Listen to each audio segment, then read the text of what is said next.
Splatoon 2. When designing Splatoon 2, we listened to everyone's feedback from the first game and made adjustments. We know everyone hated listening to the news, so we made the news even longer this time, and still unskippable. You want to play with your friends in Turf War? You still have to wait 3 minutes for their next match to end, no matter what. After watching a whole lot of anime, we introduced a new weapon class, the Dualies, which have 2 aiming reticles so that half of your shots will miss. And we have improved internet service that is better than ever, and you'll have to pay real money for that.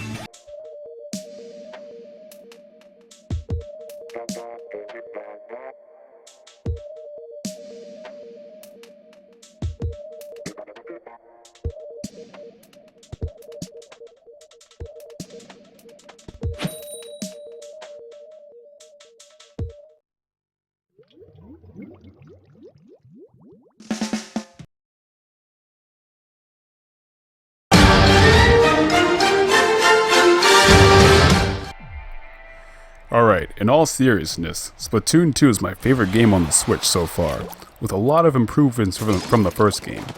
But there's a lot of things that should be in the game that aren't in the game right now, and the vast majority of them would be relatively simple to patch. Here's some of them. And before I get started, there are 2 things I'm not going to harp on, since everyone else on the internet has already talked about it. Yes, voice chat should have been as simple as pairing a Bluetooth headset to the Switch and being able to chat through the game with your friends, rather than doing it through a smartphone app, which people already do because they do it through Discord.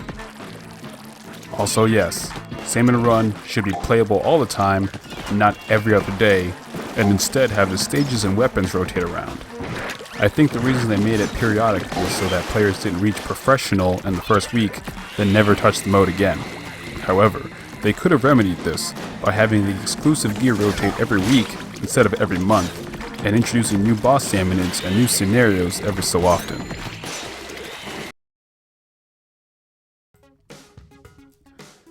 Waiting 3 minutes to play with your friends is dumb and unnecessary. Having to hope you can play in the same team as your friends in Turf War is dumb and unnecessary. Most people don't have 7 other friends with Switches and Splatoon 2 who are all available at the exact same time, so private battles aren't an option for most people. And there's a greater chance of your friends ending up on the other team instead of yours if you do the math. The only way to guarantee that you'll be on the same team as your friends for Turf War is during a Splatfest, which happens once a month maybe, and you have to have 4 people. Not 2, not 3, not 5, exactly 4. And if you don't have that exact number, then all day long on Saturday, you can't play with some of your friends all day long. What they should do is bring over the feature they already have in Salmon Run, where you create a room, wait for your friends to show up, and then after they're all there, you can open up the room to random people until you have 8 people. It's that simple, it's already programmed into the game. I have no idea why they didn't put it into Turf War and Splatfest. And some people might complain, oh, if some Splatfest teams have players that are friends and can communicate with each other while playing, then the sides will be unbalanced and it'll skew the results. And to that I say, enough people will do it on both sides that'll essentially cancel out any significant effect that it'd have. And also, who the fuck cares? Winning or losing a Splatfest is so inconsequential, and I can't believe people actually get salty about it. Why should you care if mayo beats ketchup or McNuggets beats McFries? On top of that, you should be able to go through your friends list and set preferences if you want to be on their team and if you want to go up against them. And that should greatly increase your chances of being on their team or not.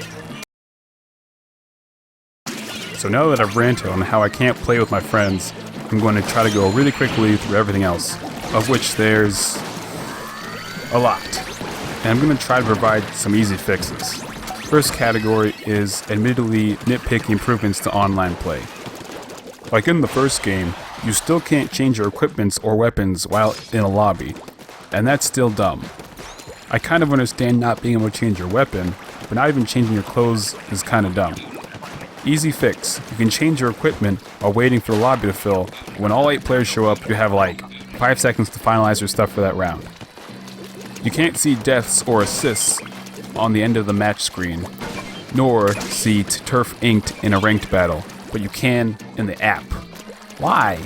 So players don't feel embarrassed if they die a lot? Easy fix, this screen should replace this screen. You can't play the minigames while waiting for a match like you could in the first game. Maybe the intention was that you're supposed to look at the Splatnet 2 app between matches instead? I don't know, man, but I miss Squidball. You can't watch other people's matches while waiting for yours, even though a lot of other games have this feature, and there is even a spectator mode programmed into the game. In Splatoon 1, you can see your 3 main abilities during the match, and in Splatoon 2, you can see everyone's ability but yours? Not sure why they took it away, maybe in case you're playing in handheld mode, they didn't want it cluttering up the already small screen. Easy fix, just put it back where it was, or at least on the map screen. I always forget what I have equipped, and it'd be nice to just see it. Next is more money for ranked battle victories. In Splatoon 1, you get like 5,000 plus for an S plus victory, but in this one, you get like 2,000 to 3,000? Don't be splingy, Splat 2! Give me the money! And of course, skipping the news. What game makes you mash the A button when you turn it on for no good reason? You're not loading a save file, you're just turning on the game. You can see all the stage info just by hitting the X button, and it takes even longer than it did in Splatoon 1 because of the... So you can't just mash right through it. You have a hurry it up button programmed in for Sheldon. Take that, put it here.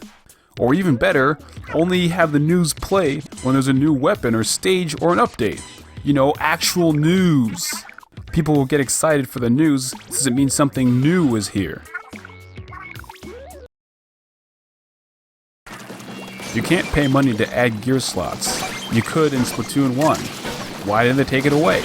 The only way to expand gear right now is with the sea snails, which you either get from leveling up past level 30, so that's a limit of 20 you could potentially get, and from Splatfest, which happen once a month maybe.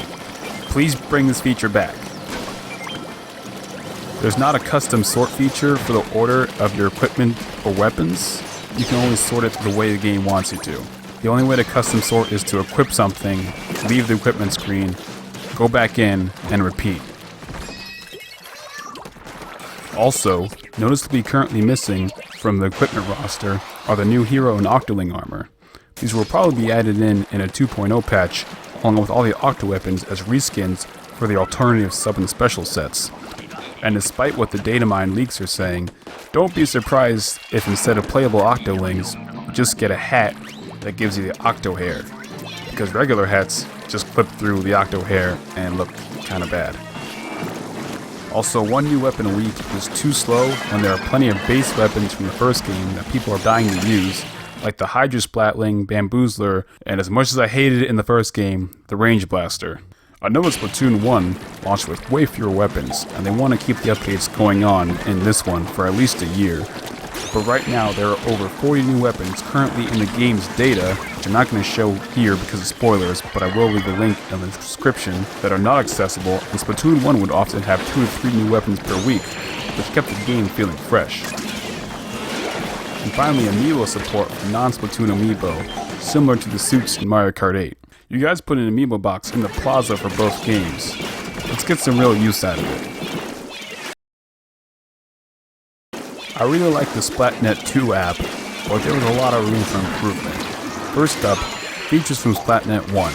You can't see which of your friends are online, or see their stats. That was in the first game, it should also be in the second. Second, the salmon run is supposed to be like, oh haha, it's an ad like in other apps, but it's really not that cool. It only tells you when it's currently in rotation, and that's it. No weapons, no stages, no bonus. They should literally take this screen from the game and put it in the app. That should be a general rule for all this stuff. All the info you can see in the game, put it in the app. And all the info you can see in the app, put it in the game. Plus, you should be able to review Salmon Run stats similar to how you review your past 50 battles.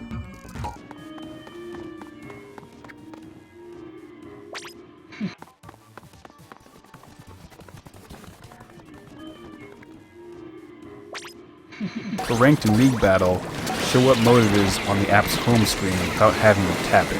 And in reviewing matches, you should just be able to swipe to go to the next match. In reviewing the schedule, you should just be able to swipe to go to the other modes. Any store in the app, you should be able to order multiple pieces of gear at once, and also see how the App Store gear's ability compares to the ability of the store in the game, and tell you whether or not you've already purchased it in the game.